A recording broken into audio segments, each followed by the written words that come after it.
Welcome back to another episode of Grizzly Books True Crime. My name is Gisela K, and today we're going to look at what could be the final update. We've studied that account in depth, but of Brian Laundrie or Melon Boy's account.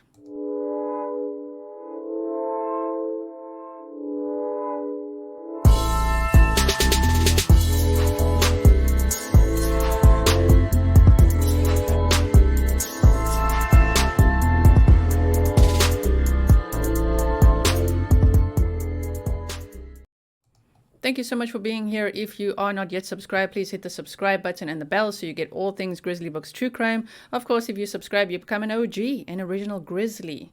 And we'd love to have you here as part of this community. It's a wonderful community of people. I think the numbers changed. It used to be like 80, 82 or so percent, 86% of people who watch my channel were not yet subscribed. The numbers shifted slightly. I think now it's about 50%. I'll check it out again in a moment. But that is actually what it said. Hold on. Let me go to the analytics, okay? And let's see the audience. Let's see what you guys are up to. I love the analytics in YouTube because it shows you who you are and where you're from and what your age demographic is. Yes, I'm wearing my ring today. You can see it's just a little bit big for me there. But I'm wearing it. If you missed Carve It Up Coffee Time, I explained more about this ring and why I don't actually wear rings. So subscribed, watch time from subscribers. 55% subscribed and 45% are not subscribed. So damn. Thank you so much for subscribing. Okay, now what we're going to do is look at this update right here. Okay, so if we look at Gabs Petito's Instagram page, it is still there. However, Brian Laundrie's isn't. So I went here to her post because I want to click on this one where she tagged him so that we know we don't have to type it in. I've always typed it in right and found it there and everything. But here we can click on it so that I can show you that it says, sorry, this page isn't available. The link you followed may be broken or the page may have been removed. The page has been removed. Remember when we did a deep dive on the background of some of the Laundrie family members and things like that? We did see that people that have access to his account, I think it was his dad and his brother-in-law, which is Cassie's husband. They had access to this account. So whether they deleted it or, hold on, I'm just trying to refresh that. Whether they deleted it or whether the FBI deleted it or whoever.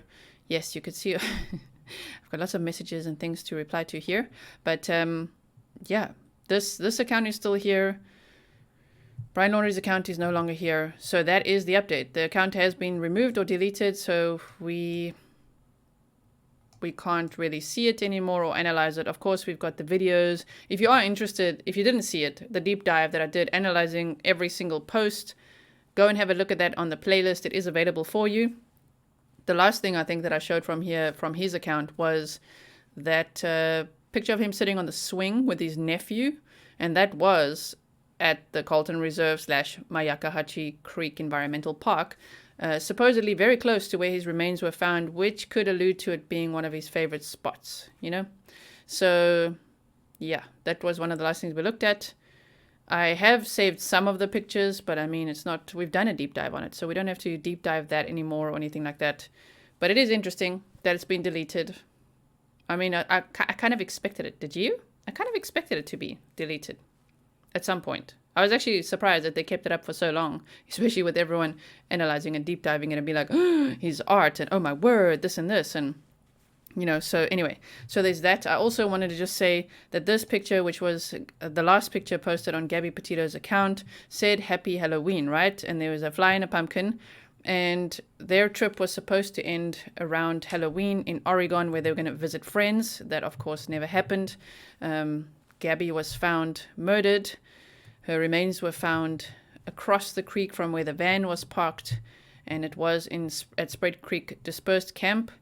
And yes, next to her remains were hiking shoes. There was a bit of a smooth clearing of sand, which showed that they possibly camped there. And there was also a ring of stones, like a fire ring. So there was a little campfire going there. And then we know that whole story, right, of Brian hitchhiking and then getting back in the van, driving the van home, and getting home on the 1st, buying a new phone on the 4th, which is interesting, going camping on the 6th and 7th, and from then on, really, what then? Did he come home? Did he go to Cassie's home? And allegedly he left on the 13th in the Mustang to go to Mayakahachi Environmental Creek, and then was never seen again. And then his remains were found now in October. So that is all we know so far. The DNA is not conclusive results yet to show the manner and cause of death. The DNA, according to dental records, said it's absolutely him. I know there's some of you that are like, nah, that's not him. I know, as you know, I stick to the facts. I stick to what's reported, but there's always a door open or possibility. So they've confirmed it's him, but they said that the cause and manner of death not yet conclusive, and a forensic anthropologist is looking at that. But this was the last post made, and in honor of Gabby Petito and the foundation and all the money that we've already been raising through the merch line. Thank you so much to everyone who has bought the merch. I really, really appreciate it. All the proceeds from that merch, for all my merch, for everything, the Mod Squad, Keep It Grizzly, Map Time, and everything, until October 31st, will be going to the Gabby Petito Foundation. So thank you to everyone who bought there. I can have a look now to see exactly where we're at if you want to, while we talk over here. So that is happening. That's an ongoing fundraiser. But on Sunday, it will be at 11 p.m. my time, which is 5 p.m. Eastern Standard Time. I will be hosting a fundraiser for the Gabby Petito Foundation, where you can donate directly to the foundation and use the hashtag GrizzlyBooks if you can. That would be great, just so they know that Grizzlies are contributing. You care, you're carving it up. So thank you so much to everyone who will be there on Sunday and will be doing that. So there's two ways to raise money. Of course, directly donating to the Gabby Petito Foundation. The second one, buying a piece of merch for yourself, which all the proceeds will be contributing to the Gabby Petito Foundation. Then I wanted to say that, yes, as requested by so many of you in personal emails, right? You've sent me emails. You asked me to please put the profit margin a bit higher on all the items so that we can maximize how much we can donate to the Gabby Petito Foundation, which I did. Okay, so the profit margin is between 4 and 8 euros or dollars. It's actually dollars. $4 and $8 per item. It's also in euros. You've got two things on Teespring, either USA or Euro or Europe, right? Those are the two things you can toggle between from what I see of where to source the merch. And both are set between $4 and $8 or euros profit above cost price. And that is how we've boosted how much we're going to donate to the foundation. So let me quickly log in here.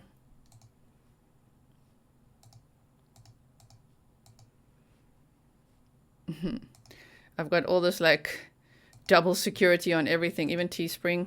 So I just got to go to my password vault real quick. Yeah, that would be the one.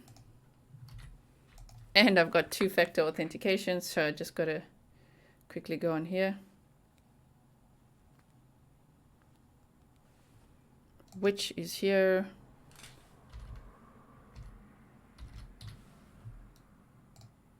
Okay, so we're in. So it's a whole process to get into any of my accounts, even YouTube. All right, so let's have a look here. We're going to go to the analytics. And that is what you guys have raised so far. Congratulations. Thank you so much. $1,647.67. This amount, as well as whatever we raise on Sunday from merch, will go to the Gabby Petito Foundation. And if you donate directly to the Gabby Petito Foundation, that's even better. That's what I really want you to do on Sunday, okay? If you want to buy merch, great. But if you could on Sunday, please donate directly to the foundation. That'll be awesome. Super chats and super stickers cannot legally be donated to a donation center or foundation or anything like that. So please don't buy me super chats or super stickers thinking that you're supporting the foundation, because YouTube has told me very strictly I may not do that. That is not how it works, because, you know, YouTube's got a 30% cut out of those things, and it doesn't work like that. It's not legal. So I'm not raising money with super chats and super stickers on Sunday. So if you could please make sure you donate directly to the foundation. And if you want to say hashtag GrizzlyBooks, awesome. So yes, so the merch is still ongoing there. Okay, so I've shown you that. So yeah, Melon Boy's account is no more. Now I want to address one more thing before I finish off this video. Do I regret saying Melon Boy? No. Do I regret saying to Ted Bundy nose picker or John Wayne Gacy copycat or things like that? No. I know that Brian Laundrie is not legally guilty or proven to be guilty yet for Gabby Petito's murder. She was murdered by strangulation at a place where they speculatively, allegedly, may have been camping. And all we know is that he hitchhiked around. He took her van home by himself. He used her money. He got home and lawyered up and refused to talk and then disappeared. And now his remains have been found. So the thing is, some people now feel extremely sad. And I do understand. This is a very, very tragic case, a sad case. 2 young people dead. Right? But there's a difference. Gabby Petito was murdered. Brian Laundrie, whether he witnessed it, whether he did it, whether he left camp and came back and found her dead, or whether it was a horrible and unfortunately statistical outcome of domestic violence, whatever the options are, what he did after realizing that she was dead, or maybe just fled, but I don't think so because he hitchhiked around and the dates, the timelines and all that. Whatever he did after that is very, very shady, right?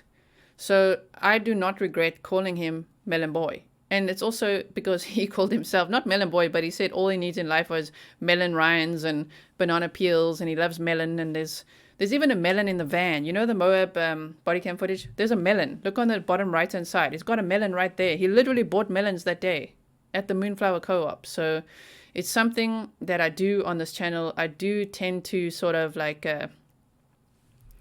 make names for these depraved creatures who commit heinous crimes. You know what I mean? I've done it from the beginning. Go to the beginning of my playlist, of my channel, from the very beginning. Chris Watts, baby boy. Scott Peterson, baby girl. Stephanie Lazarus was Spazarus, but that's what her colleagues called her, right? Because they said, whoa, she can spaz out and be so angry. And these people all that I'm talking about now committed murder.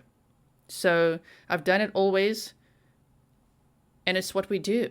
And I actually think more people need to do it in the sense that it's not to take away. I have absolute total respect for the case, for the victims, and for the victims' families.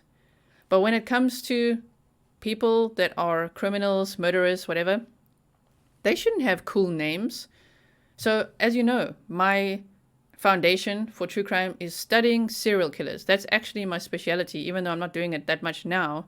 Now I'm covering a whole bunch of cases that you guys submit, that I'm very interested in, that grip me. I could tell you more about that in a moment of what it is, right? What is it that really grips me and holds my attention and makes me want to deep dive that rabbit hole?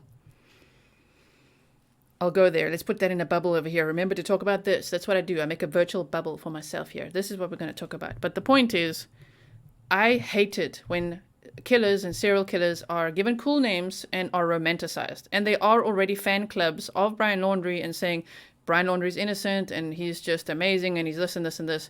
Same with Chris Watts. Chris Watts has people writing to him, love letters, sending bikini shots and freaking pictures. Some people even try to dress up to look like Shanann, his wife that he murdered, pregnant wife, to get his attention. And the problem is they actually do. He actually writes back to them. It is sickening. So I will never tolerate cool names for serial killers. Even like the Zodiac Killer. Why was he allowed to have that name? He made it up. He submitted names to the police in his letters of like the Zodiac Killer, like the Zodiac Killer. Why? No, they don't deserve those cool names or the attention. That's what they want. That's what the psychology that drives them. The notoriety is what they want. So, no, on this channel going forward, any perpetrator, abuser, killer, serial killer, whatever it is, I'm not going to refer to them a lot by name. I'm going to refer to them as something that I make up because it's also a coping mechanism for all of us. We don't want to hear their names all the time. I don't ever want Ted Bundy to be romanticized ever again. I want to call him Socksy because he had a sock fetish and he said he has some of the sexiest feet you've ever seen. Have you seen that dude's feet? Have you? Ooh, I'm ranting now. I won't forget this bubble. That's why I make a virtual bubble for myself. Okay, just wait till you see this because, oh damn. Here we go.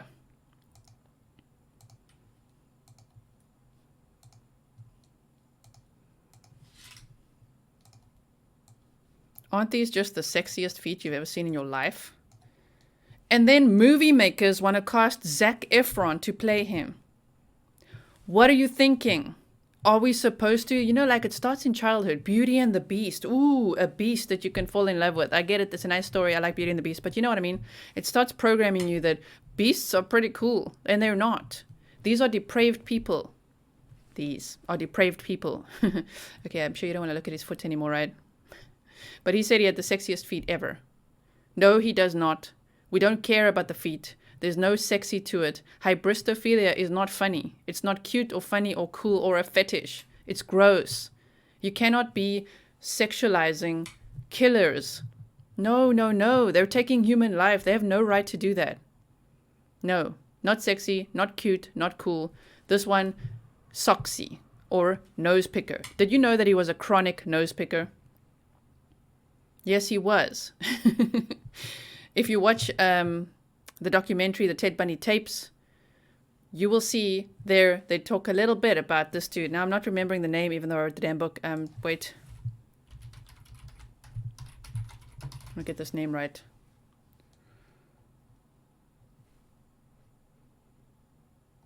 Joe Berlinger was the executive producer. Conversations with a Killer, the Ted Bundy tapes.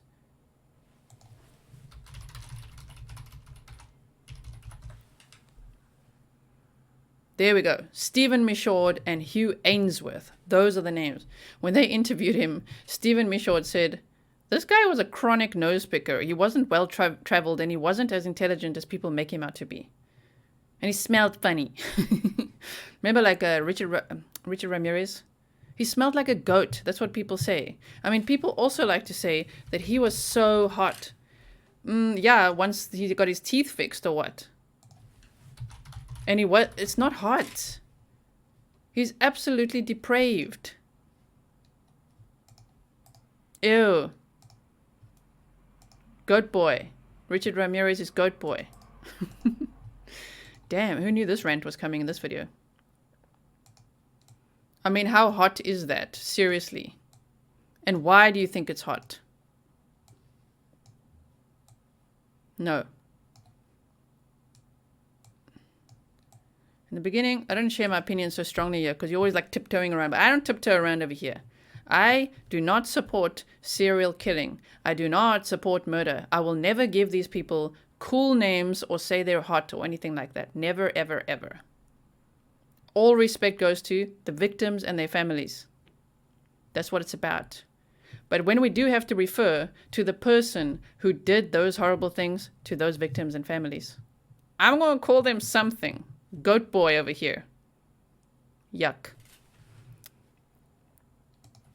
So yes. So when I was writing those serial killer books, people are like, ooh, you should write to Edmund Kemper. You should write to this. I will not be writing with my little hand and pen to a serial killer. No, thank you. If you have read, what is that book? Where do I have that book actually? Hold on. Jason Moss, isn't it that his name?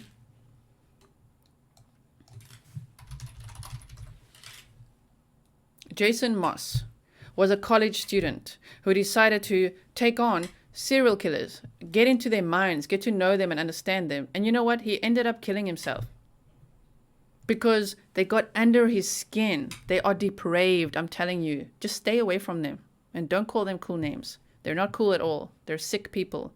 Very sick people that need a lot of help. So there. And my little bubble over here. Wait, here. My little bubble.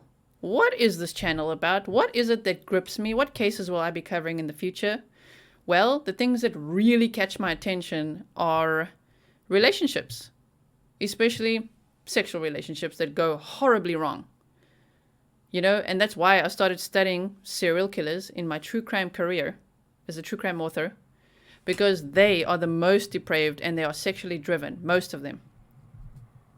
So that was like, whoa, like if you don't know yet what Jeffrey Dahmer did and why, I would recommend you check out a copy of my book. I went deep dive on that. So deep dive. I had so many dreams and nightmares and things about everything that he did. It is horrendous. Yes, and that was a sexual perversion.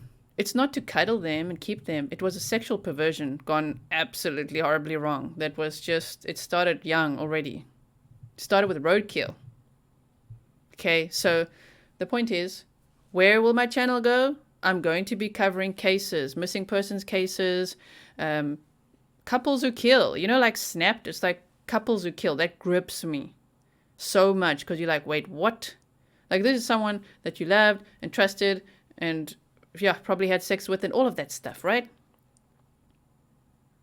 I'm saying that because all marriages and lives are different, but it's something that it turns, it's like something that's like this weird energy that then turns so freaking evil. Like, what happened and why? That will always be like, oh my word. So it's a sense of betrayal.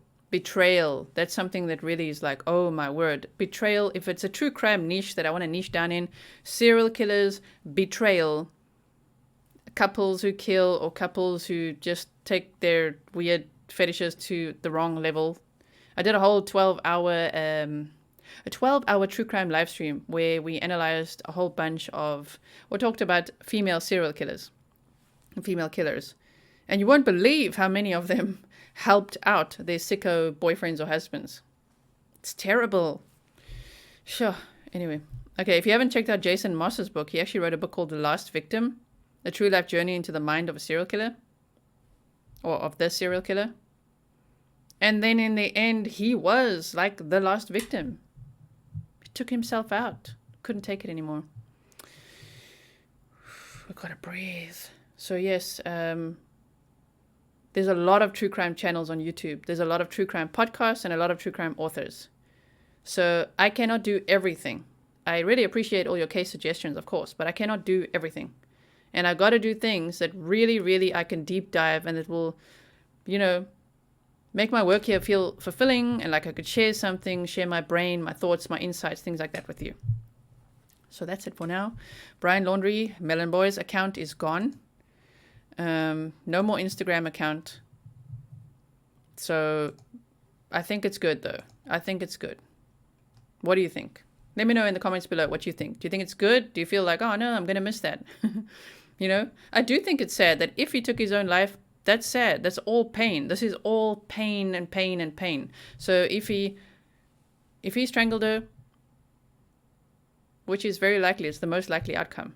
But if he did, that is a unfortunate statistic of domestic violence escalating. That can happen. There's a percentage, I think it's like 20%. That's what we covered in the DV episode, if you didn't check it out, of DV cases end in homicide.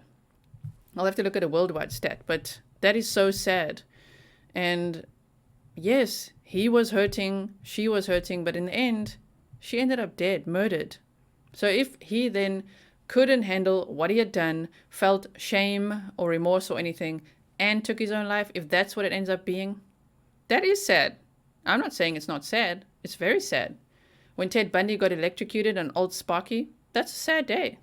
I wouldn't be there chanting and cheering. I don't like that either. It is what it is.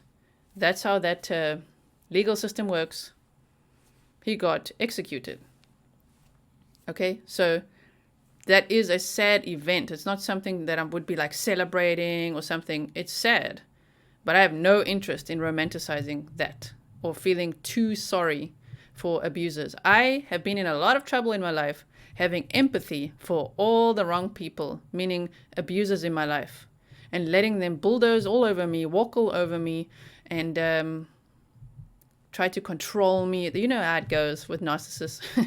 I mean, like real narcissists. If it's a go-getter and a leader and someone who is determined in life is not a narcissist. A narcissist, if you've really experienced one, it's terrible. It's hell on earth. Okay, so when you have been through narcissistic abuse and all kinds of things that come along with that, as well as many other types of abuse, I know what it's like to feel empathy out of a coping mechanism for the wrong thing, for the wrong person. But that just enables them and makes excuses for their behavior. Empathy has to be used judiciously. My clinical psychologist told me that you have to use your empathy judiciously, meaning assess the situation and apply the empathy where it needs to be applied. Okay?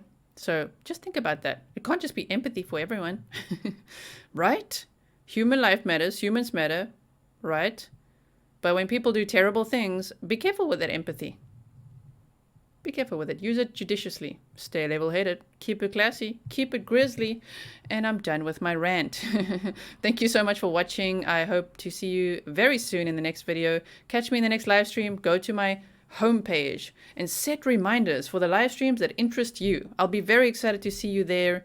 I'm always excited to see you all there from all over the world. I appreciate you. You're a wonderful group of Grizzlies. Love it. Have a great day.